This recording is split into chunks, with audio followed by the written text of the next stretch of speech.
So how do you know there's a God? I found myself in conversation with someone during the earlier part of last week who has some experience, certainly more experience than I have, of the skills of those who are actors. And we were talking together about the amazing ability an actor has to take a few words, exactly the same words, and by mode of expression make those words mean very different things, sometimes almost opposite things. And yet most of us, even although we're not able to control our voices in that way, are able to use exactly the same words and convey totally different meanings and feelings and emotions. And that's true of the title of our study tonight. There's many different ways you can say these English words. How do you know there's a God? They could be words of intense anger, words intended to end a discussion perhaps between a Christian and somebody who isn't a Christian, as though these words silence the issue. How do you know there's a God? And walk away. And we will return to that presently. They could also express an almost entirely different point of view and certainly a different spirit. They could be the expression of somebody who has begun to find their life drawn to consider spiritual realities, eternal things, someone who has become dissatisfied with their life, who comes to somebody that they know as a Christian and asks the question, how do you know that there's a God? When what they really mean is, how can I discover God in the way in which you have so obviously discovered him?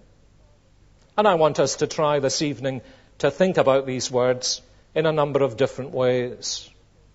Obviously, this is a most basic question. And those of you who are students will, I'm sure, from time to time have been fascinated in things that you have read about the way in which this great question, how do you know there's a God, has so dominated the intellectual tradition of the Western world.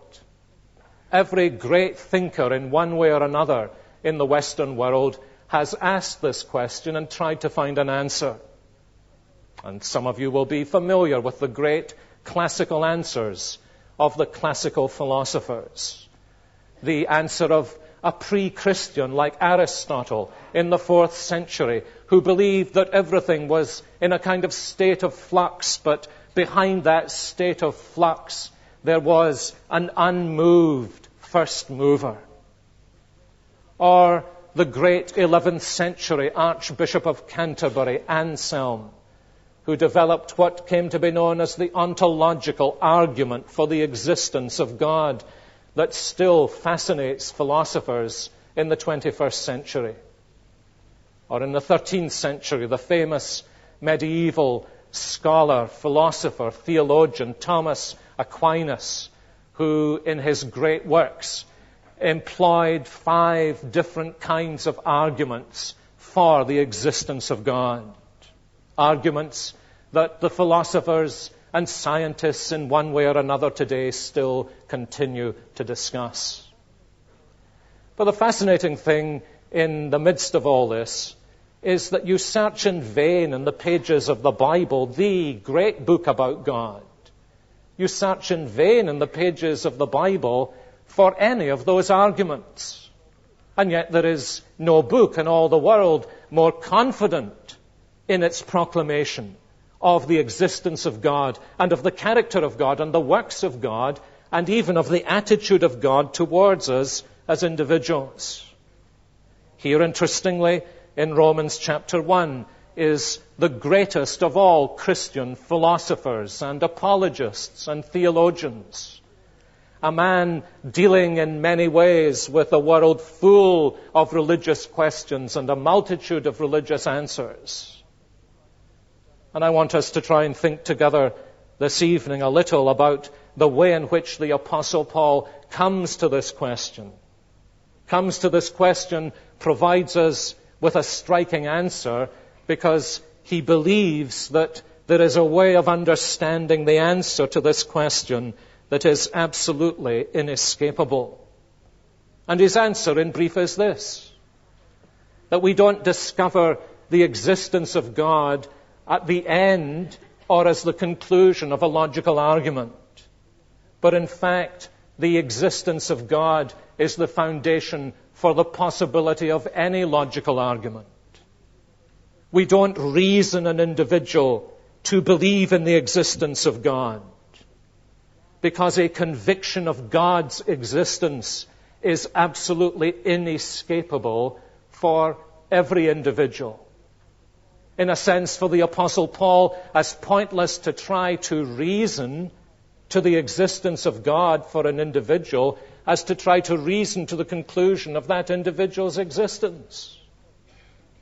Because for him, the knowledge of God's existence, the knowledge of God's being, even the inbreaking of the sense of God's presence, is as inescapable to me as an individual as my own existence is inescapable to me.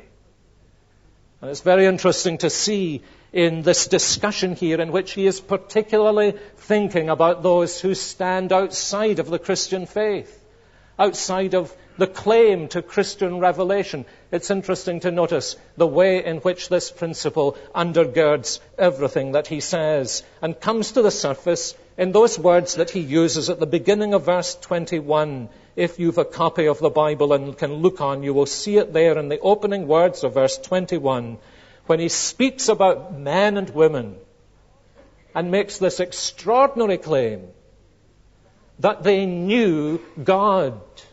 They knew God.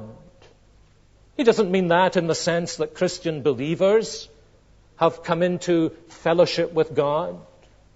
He means that in the sense that there is a kind of knowledge of God which for him is absolutely, finally inescapable for every single individual who has ever lived. And about that he has, I think, three things to teach us. Number one is this: the apostle argues here that there is a revelation of God's existence that surrounds you. He puts it this way in verses 19 and 20, that the things that are visible in this world reveal the God who is invisible. And he specifies some of the things that this world can tell you about the existence of God and even the character of God. It will teach you, for example, that the one who made this finite world is himself infinite. That the one who made this extraordinary world is filled with marvelous power. Since the creation of the world, God's invisible qualities, his eternal power and divine nature have been clearly seen. Indeed, he goes on in verse 21 to suggest that there is a kind of inescapable reality about the world in which we live, and that is that it is a kind of theater that displays the glory of God. And in the Bible, the glory of God usually means something like the physical expression of all the wonder of his personal characteristics. In a sense, he is saying there is nothing about God that he has failed to imprint on the world that he has made. That is to say, to put it another way around, this world has got stamped into it and all through it the words made by God. And that is simply, says the Apostle Paul, an inescapable reality. There is nothing in this world, as Herman Bavinck, a great Dutch thinker of the 19th century, once said, there is nothing in this world that is in the final analysis truly atheistic. Because everything that God has made inevitably reveals to us something about God's being. It is, in Paul's words here, in verse 19, plain to them because God has made it plain to them. And the point he is making, let me repeat it, is this: that the knowledge of the existence of God is not the conclusion of a logical argument, but the inescapable given of the world in which we live. As a revelation of God, it is impossible for any individual, no matter what he seeks to do, ultimately to escape from the inbreaking of God's revelation of himself in the world that he has made. There is a marvelous poem in the Old Testament, in Psalm 139, where David describes that reality like this. He says, "Even if I could take the wings of the morning and travel with the speed of light in order to find somewhere to escape from the revelation of God, when I landed, as it were, when I made my soft landing, having traveled at the speed of light, I would discover wherever I went that there was a face staring at me from everything in the universe. And that was the face of its creator, Almighty God."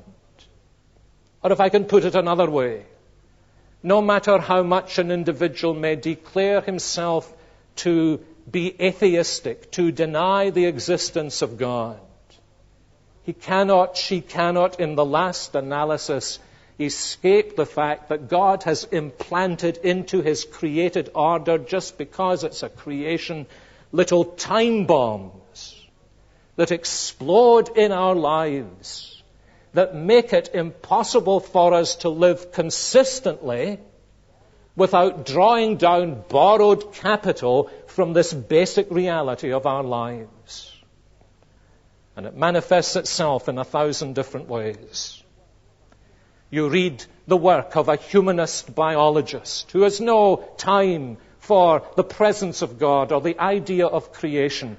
And what do you discover him doing or her doing?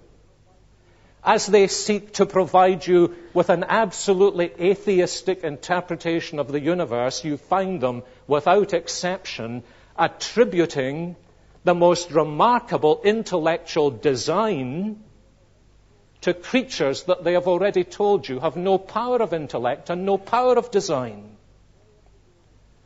And invariably you will discover them appealing just at that point to what they so often call the wonders of Mother Nature, with capital letters. Now, what's the point I'm making? The point I'm making is that they cannot think, they cannot write, they cannot reason consistently with their atheism, because the world doesn't fit that. They are pressed into speaking about the extraordinary ability of non-rational creatures to do the most extraordinary rational things. As Paul says here, what happens, you see, when someone turns away from worshipping the great God who created everything, is that he ends up bowing down before the creatures that God has made. And here you have men undoubtedly of brilliant intellect, men who have done marvelous things, and what a delight it is to watch some of the things that they have done, their exploration of the wonders of nature. And they will bow down before a slug rather than bow down before God and say, "Oh, slug, how marvelously you've designed yourself. What glorious things you have done." And then when the book comes out, you remember that they have just said that this slug doesn't have the brain much more of substance than a peanut, utterly incapable of design. And you see what is going on here? God plants these time bombs into the way in which he has created things so that it isn't possible to describe this world with real consistency without the recognition of the presence of God, the power of God, the Creator. And so, invariably, the secular biologist will appeal to Mother Nature, to some transcendent reality that he or she can disguise by using this homely expression, lest they embarrass themselves by using the dreaded word, the living God. And for reasons that we shall see as we go on. And there are so many illustrations of this that one could use. The recognition that there is written into the created order, if a man will just turn it, as it were, upside down, these three words, made by God. There is an inescapable revelation, says Paul, a revelation of God's power and of God's character that surrounds every human being. And he is going on to say this, and for those of us who are Christians working in the non-Christian world, this is an extremely important thing to know.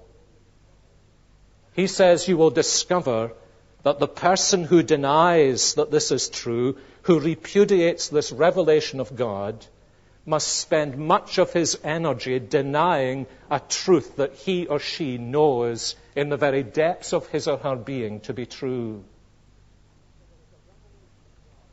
So there is a revelation of God that surrounds you, says Paul. And then in verses 19 through 21, he goes on to say in the second place that there is an awareness of God that invades you. Now look at what he says here in verse 19, which I think is not well translated in the New International Version, because Paul makes a very important distinction in the language he uses here.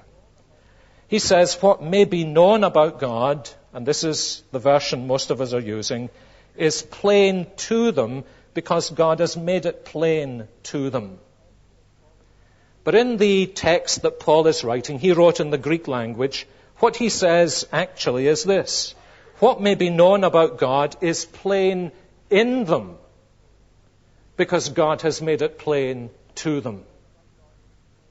What may be known about God is plain in them because God has made it plain to them.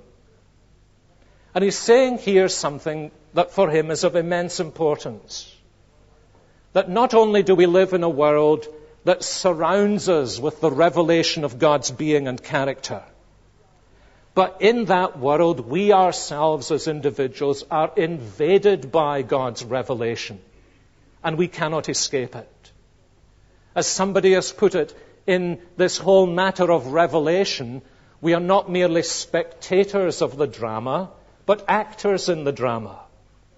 We are not only, as it were, spectators of what God does in his revelation of his being in the world he's created, but we are part of that created world, and according to the Bible, such a distinctive part of that created world that God's revelation of himself actually invades us. Now let me try and explain to you where Paul got this idea from. He was somebody who had given a great deal of time and thought to the opening chapters of the Bible in the book of Genesis. And particularly words that are found in Genesis 1:26 and 27, where we're told that when God made man in the beginning, he made him as his image and likeness. As his image and likeness. And that for Paul means that by very definition, if we are created as the image of God, then there is something about us that expresses both dependence upon God for our existence and is a kind of reflection of God in our being. Put it like this: you look in the mirror tomorrow morning, if you dare, when you get up. If you move away from the mirror, the image disappears, because the image is absolutely dependent on the original for its definition, significance, and presence. And Paul understands that exactly the same is true of you and me. We are made as the image of God. We are made dependent on God. We are in some sense so connected to God in what Genesis calls the likeness of God, that there is no way in which we can escape the fact, no matter what we do, that God has, as it were, penciled, engraved his autograph into our very being. I don't know if this is still true because I haven't bought it for a multitude of years, but those of you who are of my generation, you remember when you went on holiday, your friends expected that you would bring back a stick of rock. And there were always, at least in most seaside towns in Scotland, two qualities. There was the rock that told you the name of the place on the outside on both sides, but if you broke it open, it was white all the way through. That was the cheap version. And then there was this higher quality rock that no matter where you broke it, those words at the end, Blackpool Pier or whatever it was, you broke it open as many times as you could, and those words were written all the way through. And it's something in that way that the Apostle Paul thinks about what it means for us to be human. That God has not only generally displayed his character and power in the things that he's made in the universe, but in a sense he has got one particular showcase in which he reflects what he's like. So that I can't really, as it were, escape in my own being from this sometimes gnawing sense that God is, and that I myself am absolutely dependent upon him. And again, it's very interesting for me anyway to notice the extent to which it's true in those who seek to deny the existence of God, the power of God, the goodness of God, the love of God, the very being of God, that they cannot live in this world without constantly falling back upon this truth as though it were true.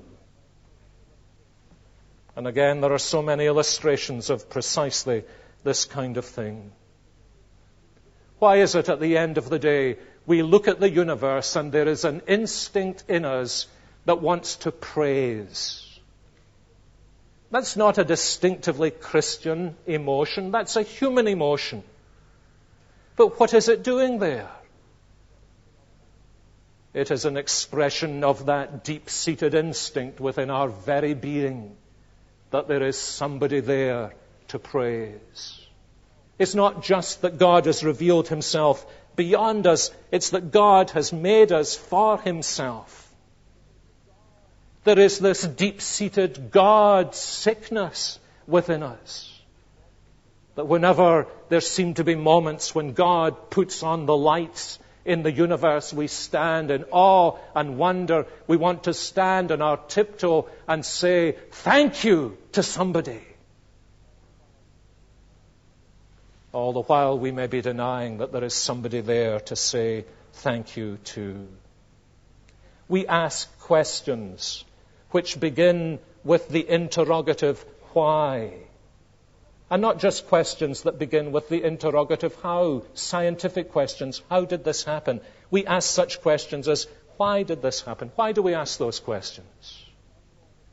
It is a deep-seated echo within our being that the universe in which we live is a rational universe, and when things go wrong and out of kilter, there must be some explanation for why it is like this.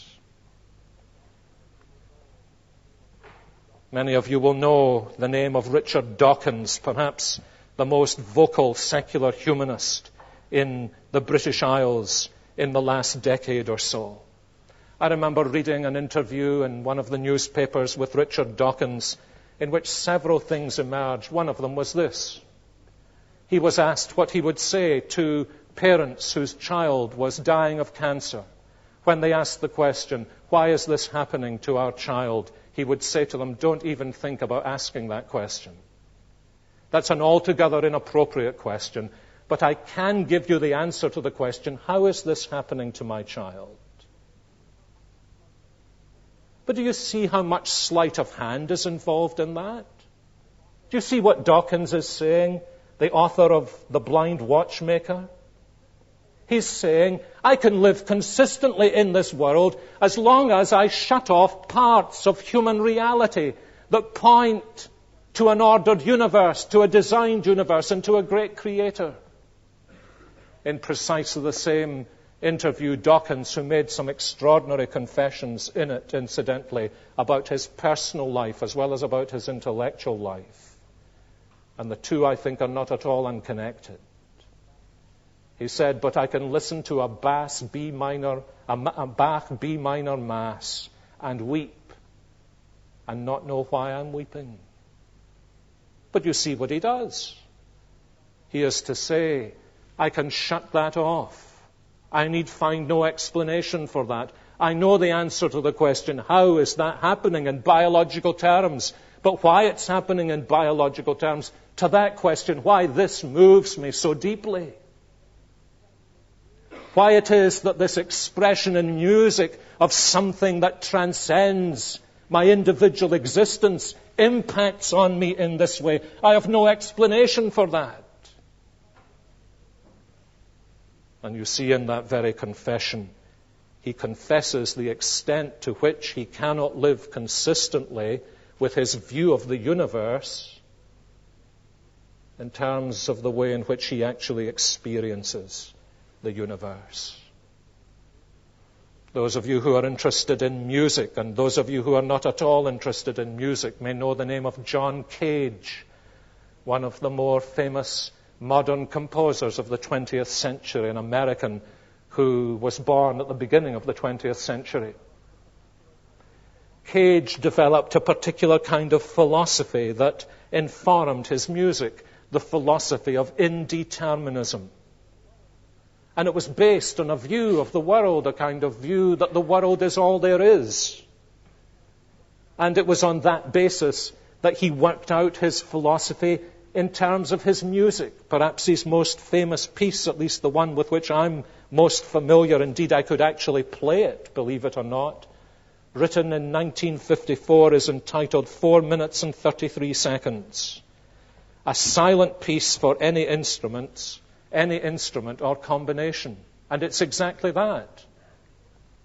And his whole point is that you just listen to whatever you can hear.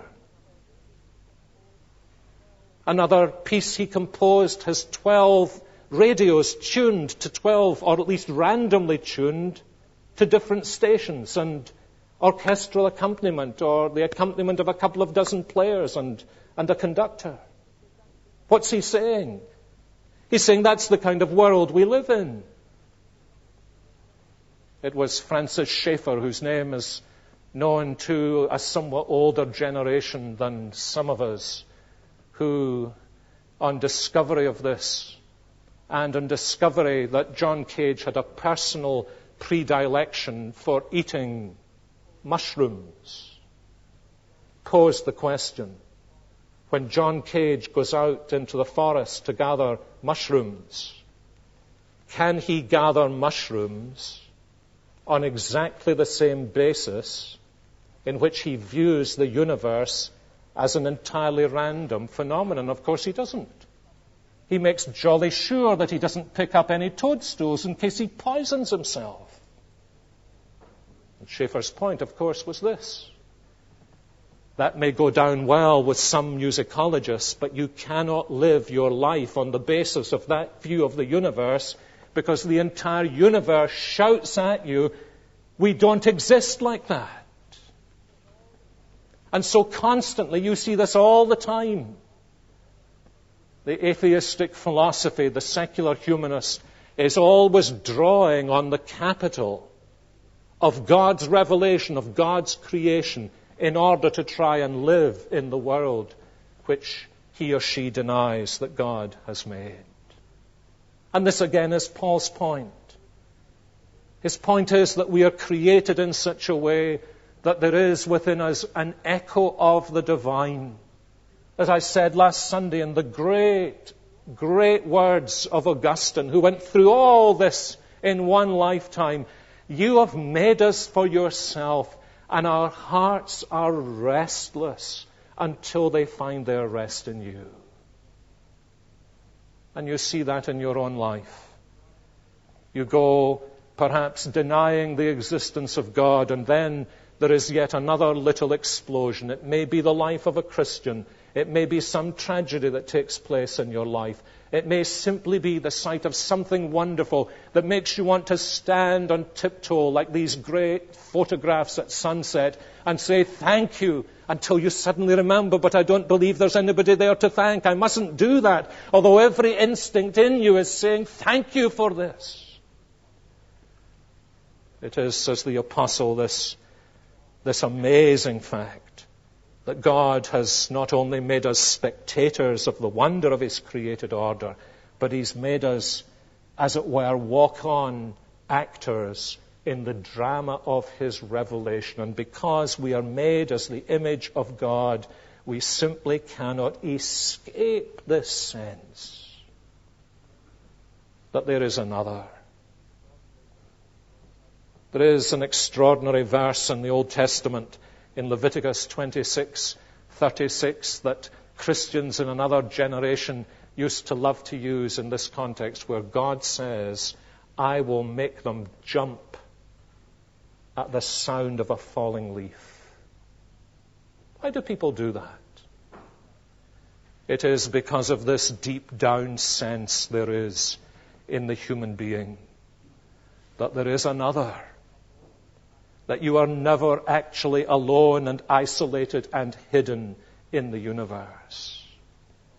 And it's all an expression of this awareness of God's presence that invades us. So there's a revelation of God's character that surrounds us. There's an awareness of God's presence that invades us. And do you notice also in the third place, Paul goes on to say that there is a knowledge of God that is actually suppressed by us. Look down at the language he uses. Begin with what he says here in the beginning of verse 21. They knew God. That's his starting place. They knew God. But what did they do with their knowledge of God? Verse 18. They suppress the truth. Verse 21. They knew God, but they did not glorify him as God. Verse 23. They exchanged the glory of the immortal God for images. Verse 25, they exchanged the truth of God for a lie. You see how carefully he has chosen very strong verbs. Suppress, that is, hold it down, hold it back. Exchange, I want something else. Refusing to glorify God. And so, verse 28, they eventually come to this. They did not think it worthwhile to retain the knowledge of God. And he traces a movement in the individual that leads to a kind of intellectual futility that arises from the denial of the existence of God. An intellectual futility. I glanced during the week at a volume written by a great exponent of secular humanism in the natural order. Marvelous photographs, intricate details, extraordinary descriptions of the sheer wonder of nature. What's it all about? His conclusion, everything that exists to pass on its genes to the next generation.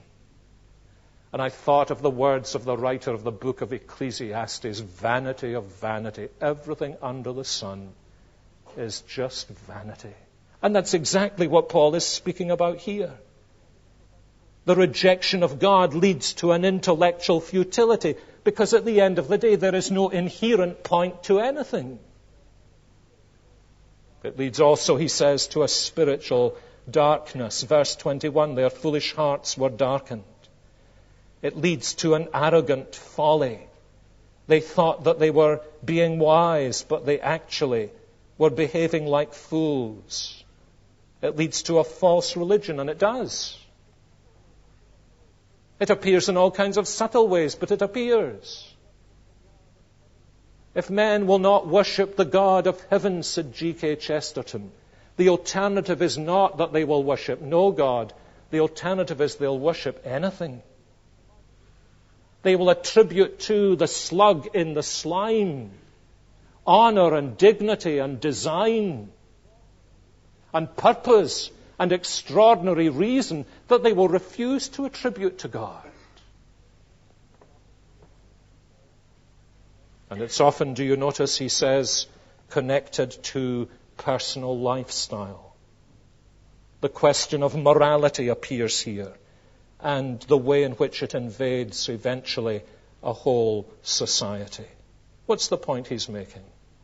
The point he's making is this: that the rejection of God's being, his character and his presence is never exclusively an intellectual matter. Never. And the words he uses here are not merely intellectual words describing the thought processes of the individual. They are words that describe the motivations, the motives, the desires, the subtleties, and sometimes the darkness of the human heart. And the two things are always related. Scratch the rejecter of God, and underneath the scratch there will always be the blood of personal, moral alienation from God. It's not always obvious, but it's always there. I think one of the most striking illustrations of that I've ever read in my life, I found, and I'll tell you what the newspaper was in case you want to check it. It was the Daily Telegraph on the 23rd of October 1996. It's a column that has at the top a photograph of Martin Amis, the novelist, and Salman Rushdie, the novelist. And its heading is Church Gathering for Atheist Amos. Martin Amis's father, Sir Kingsley Amis, undoubtedly one of the most talented novelists in the English language in the second half of the 20th century. Given Sir Kingsley Amis's professed atheism, it was perhaps unusual that his family and friends chose to congregate in a church to celebrate his life. Well, it was, wasn't it? Except that people are always borrowing on God's capital. Always borrowing on God's capital. I was taught psychology in university by a vice president of the British Humanist Association, and I've never forgotten how she came round the corner of some bookends in the university bookstore. And I recognized her voice immediately because I'd heard it so often in lectures. The vice president of the British Humanist Association, asking one of the shop assistants, "Do you sell Christmas cards here?" You see? Borrowing. Borrowing the pleasures, denying the underlying reality. Well, listen to this. It was a secular service, no hymns or prayers, just a lot of laughter. It began with Martin Amis, son and author. Now listen to this. Recalling a conversation his father had with Yevgeny Yevtushenko, the poet. Now, I think what lies behind this is that Yevtushenko, a Russian poet, had met Amos, thought that everybody in Britain was a Christian, discovered that Kingsley Amos made no Christian profession. Yevtushenko, the poet, asked him if he was an atheist. "Is it true, Sir Kingsley, that you're an atheist?" Now listen carefully to his answer. Listen very carefully to his answer. "Well, yes," said Kingsley, "but it's more than that. I hate him." You see, the man couldn't keep in the instinctive sense he had that it wasn't just an intellectual matter that he disbelieved in God. It was something rooted in his heart.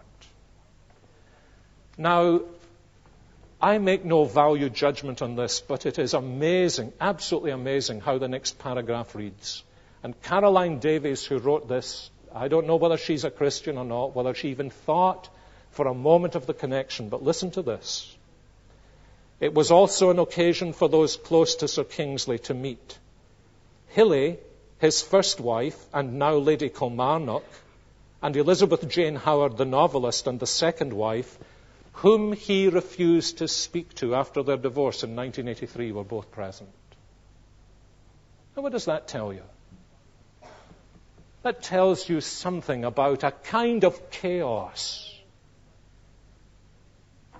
all fronted by a debonair atheism. And that's the point that Paul is making. You scratch a little behind the debonair atheism, and what do you discover?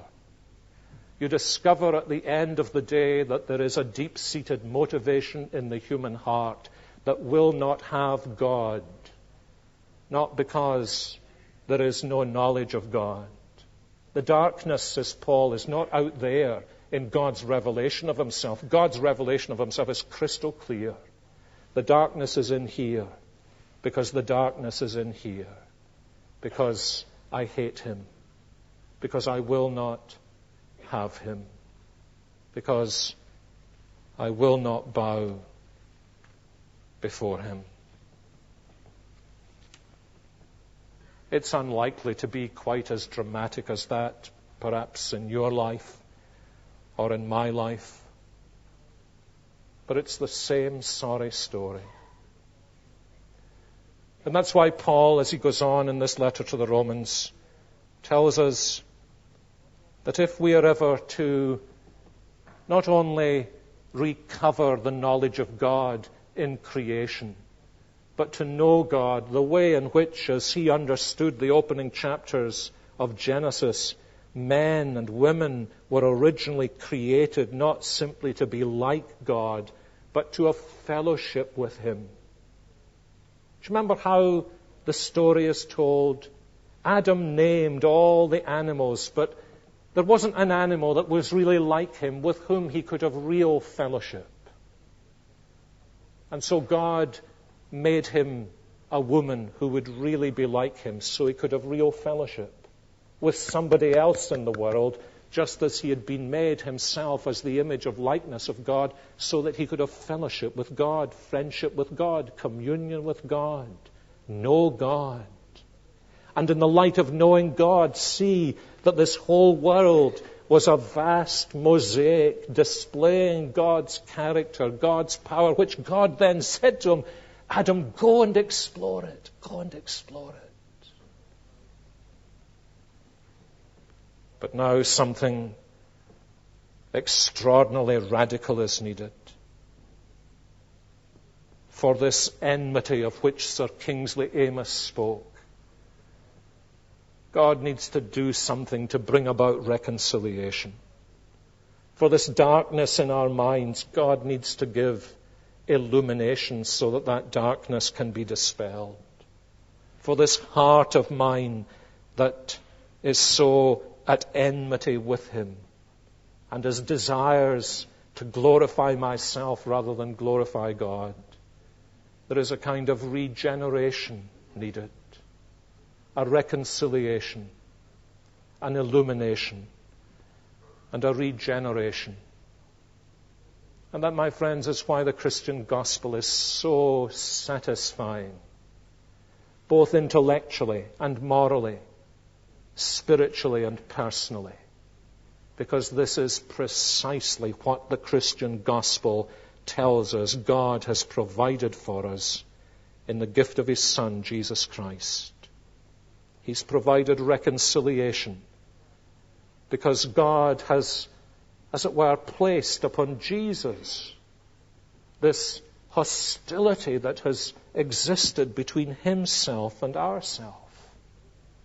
And God, through Jesus and in his word, has given us spectacles, as it were, that make this confused world that we have so darkened by our failure to know and love God, that brings it all into focus. And he's given us regeneration that gives us new desires to love him and to love each other and to serve him and to explore and enjoy this world that he has made for us. So that in Christ's death, in Christ's word, in Christ's spirit, my three basic needs for restoration to know God intimately, personally, lovingly, are all given to me. That's why, as Christians, we want to say, we want to cry from the rooftops to our contemporary generation that the Christian gospel, that Jesus Christ is not only morally satisfying, but He's gloriously intellectually satisfying, because He brings us back to the center. He brings us back to God.